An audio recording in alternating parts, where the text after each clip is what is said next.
हमने आपको कुछ दिन पहले बताया था कि दुनिया में एक नया पावर सेंटर्स उभर रहा है जिसका कंट्रोल पश्चिमी देशों की तरफ नहीं बल्कि एशियाई देश भारत, चीन और रूस के पास है।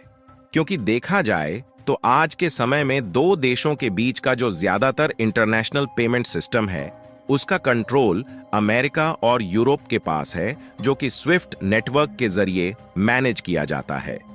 लेकिन हाल ही में भारत, रूस और चीन के साथ ब्रिक्स के अन्य सदस्य देशों ने एक नए प्रकार की बैंकिंग सिस्टम को डेवलप करने का निर्णय लिया और इस नए तरीके के सिस्टम का इस्तेमाल करके ब्रिक्स में शामिल सभी सदस्य देश अपनी निर्भरता को अमेरिकी नियंत्रित स्विफ्ट पेमेंट सिस्टम से हटा सकते हैं। हालांकि इसे एक वैकल्पिक लेन देन के रूप में शुरू करने का निर्णय लिया गया, लेकिन वह उससे कहीं ज्यादा ताकतवर है और यह वैश्विक शक्ति संतुलन को भी पलटकर एशियाई देशों में ला सकता है, क्योंकि डॉलर का जो अभी प्रभुत्व है वह पूरी तरह से मिट्टी में मिल जाएगा और पश्चिमी देश प्रतिबंधों के नाम पर मिडिल ईस्ट और एशियाई देशों पर जो कंट्रोल करते हैं उनका कंट्रोल अब खत्म होने वाला है। लेकिन हैरानी की बात देखिए कि यह बात दुनिया समझती तो ठीक था, लेकिन अमेरिका ने खुद ही यह बात सोच लिया है कि उनका प्रभुत्व मिट्टी में मिलने वाला है। और हाल ही में खबर निकल कर आ रही है कि अमेरिका के द्वारा ब्रिक्स के खिलाफ भरपूर कोशिश की जा रही है ताकि भारत, रूस और चीन जो प्लान लेकर आगे बढ़ रहे हैं इनका प्लान किसी न किसी तरीके से रुक जाए। पूरी अपडेट क्या है इस वीडियो में समझेंगे, लेकिन आगे बढ़ने से पहले इस वीडियो को लाइक करके चैनल को सब्सक्राइब जरूर कर लीजिए, क्योंकि आपके लिए तो यह 1 सेकंड का काम है, लेकिन इससे हमारी काफी बड़ी मदद होती है। दरअसल देखा जाए तो कभी कभी कुछ ऐसे कारनामे होते हैं जो कि उम्मीद और सोच दोनों को पार कर जाते हैं, और इस बार ब्रिक्स के सदस्य देशों को लेकर कुछ ऐसा ही हो रहा है। क्योंकि हमने आपको बताया कि ज्यादातर जो एक दूसरे देशों के बीच होने वाला जो पेमेंट है वह स्विफ्ट फाइनेंशियल नेटवर्क के जरिए होता है, जिसका कंट्रोल अमेरिका और यूरोपीय देशों के पास है।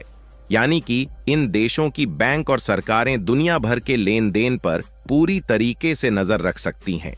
और ऐसे में किसी देश को इन्हें रोकना है तो उस पर प्रतिबंध लगा देती है, जिससे वह देश व्यापार नहीं कर पाता।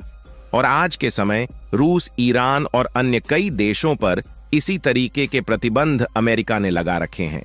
क्योंकि अमेरिका की इन देशों से दुश्मनी है और अमेरिका इन्हें आगे बढ़ता हुआ नहीं देखना चाहता।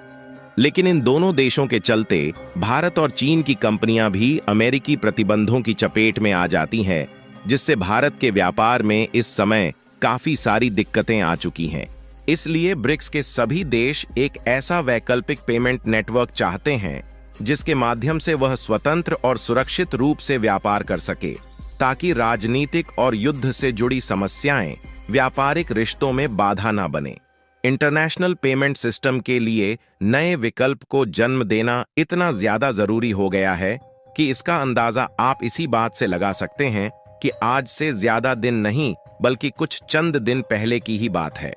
जब भारत की 19 कंपनियों पर अमेरिका की तरफ से प्रतिबंध लगाने की खबर सामने आई। हालांकि इन कंपनियों पर इसलिए प्रतिबंध नहीं लगाया गया कि यह कंपनियां किसी वैश्विक नीति का उल्लंघन करके गलत तरीके से काम कर रही हैं, बल्कि इन पर आरोप इतना था कि यह कंपनियां रूस को टेक्निकल मटेरियल्स की सप्लाई कर रही थीं।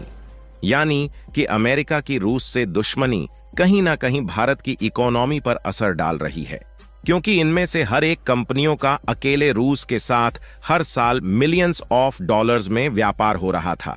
लेकिन प्रतिबंधों के चलते भारत की इकोनॉमी पर कितना बुरा असर पड़ेगा इसका अंदाजा आप लगा सकते हैं। वैसे तो इसमें भारत की केवल 19 कंपनियों पर अमेरिका ने प्रतिबंध लगाया, लेकिन उसी दिन टोटल 400 कंपनीज पर प्रतिबंध लगाने की खबर सामने आई, जो कि रूस के साथ व्यापार कर रही थी। इन कंपनियों में भारत और चीन के साथ साथ यूएई, थाईलैंड, मलेशिया और स्विट्जरलैंड की कई सारी कंपनियां शामिल है।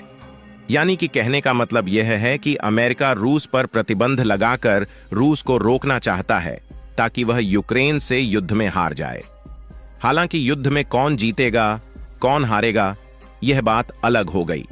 लेकिन इन प्रतिबंधों को लगाने से अकेले रूस का नुकसान नहीं हो रहा है, बल्कि उसके साथ साथ कई सारे अन्य देश चपेट में आ रहे हैं जो कि उनके साथ व्यापार करते हैं। तो ऐसे में ये सभी देश चाहते हैं कि हम लोग कोई ऐसा पेमेंट नेटवर्क डेवलप करें जिससे यूएस डॉलर पर डिपेंडेंट ना रहना पड़े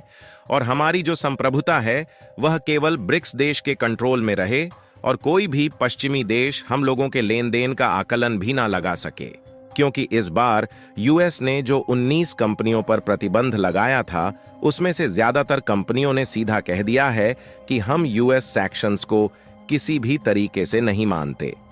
हालांकि भारत की ज्यादातर कंपनियों पर अमेरिकी प्रतिबंध से इनका लाखों करोड़ों रुपए में नुकसान होने जा रहा था, इसलिए इन्होंने यहां पर अमेरिकी प्रतिबंधों को मानने से मना कर दिया। लेकिन अमेरिकी प्रतिबंधों का उल्लंघन करना उतना भी आसान नहीं है, क्योंकि जो ज्यादातर व्यापार होता है वह अमेरिकी डॉलर में स्विफ्ट पेमेंट नेटवर्क के जरिए होता है। इसलिए इसका जो ओवरऑल कंट्रोल है वह अमेरिका के पास है और वह चाहे तो इन पैसों को जब्त कर सकता है।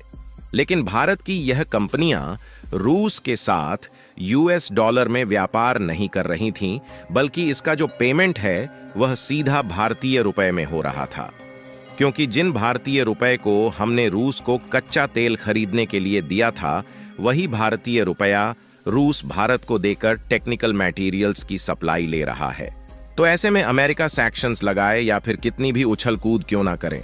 भारत की कंपनियां फटकार लगाने के लिए तैयार है। लेकिन समस्या वाली बात यह है कि प्रतिबंधों के दायरे में केवल भारत ही नहीं आ रहा है, बल्कि कई देशों की कंपनीज आ रही हैं। तो ऐसे में सभी देश लोकल करेंसी में व्यापार नहीं कर सकते, क्योंकि इस तरीके से काफी सारी दिक्कतें आ सकती हैं। इसीलिए ब्रिक्स देशों ने एक नए पेमेंट नेटवर्क का उपाय निकाला है, जिसे खासकर ब्रिक्स देश आपस में व्यापार करने के लिए इस्तेमाल करेंगे, और इसे एक न्यू डेवलपमेंट बैंक के तौर पर देखा जा रहा है, जो कि अमेरिकी डॉलर के वर्चस्व को मिट्टी में मिला सकता है। वैसे ब्रिक्स जैसे संगठन की शुरुआत केवल चीन, भारत, रूस, ब्राजील और साउथ कोरिया इन 5 देशों ने किया था, लेकिन यह एक वैश्विक शक्ति बन चुका है और लगभग 47 देश इसमें शामिल होने की इच्छा जता चुके हैं। ओवरऑल इस समय जितने देश ब्रिक्स में शामिल है उसमें 31% जीडीपी का कंट्रोल आ चुका है। इतना बड़ा कंट्रोल होने के कारण सभी देशों ने मिलकर एम ब्रिज का प्लान बनाया है, जिसका फुल फॉर्म है multiple central bank digital currency bridge. इसका मतलब यह है कि ब्रिक्स के देश डिजिटल मुद्राओं का उपयोग करके आपस में व्यापार कर सकते हैं, जिससे डॉलर और यूरो पर निर्भरता कम हो जाएगी। यह डिजिटल पेमेंट सिस्टम एक ब्लॉकचेन तकनीक का उपयोग करता है, जिससे पेमेंट काफी तेज, सुरक्षित और सस्ता हो जाएगा। क्योंकि एम ब्रिज का मुख्य उद्देश्य है कि डिजिटल पेमेंट 2 देशों के बीच डायरेक्टली एक्सचेंज हो, क्योंकि स्विफ्ट जैसे पेमेंट नेटवर्क से बीच में काफी बैंकों के पेमेंट प्रोसेस से गुजरना पड़ता है, जिससे प्रक्रिया महंगी और थोड़ी धीमी हो जाती है। ब्रिक्स देशों ने फिलहाल 2 ट्रिलियन का वार्षिक व्यापार सीधे अपनी डिजिटल मुद्राओं के माध्यम से करने का प्लान बनाया है। लेकिन हैरानी की बात देखिए कि अमेरिका और आईएमएफ की तरफ से इसे शुरुआत में ही रोकने की कोशिश शुरू हो गई है, और उनका कहना है कि इस तरीके का डिजिटल लेन देन अंतर्राष्ट्रीय नियमों का उल्लंघन कर सकती है।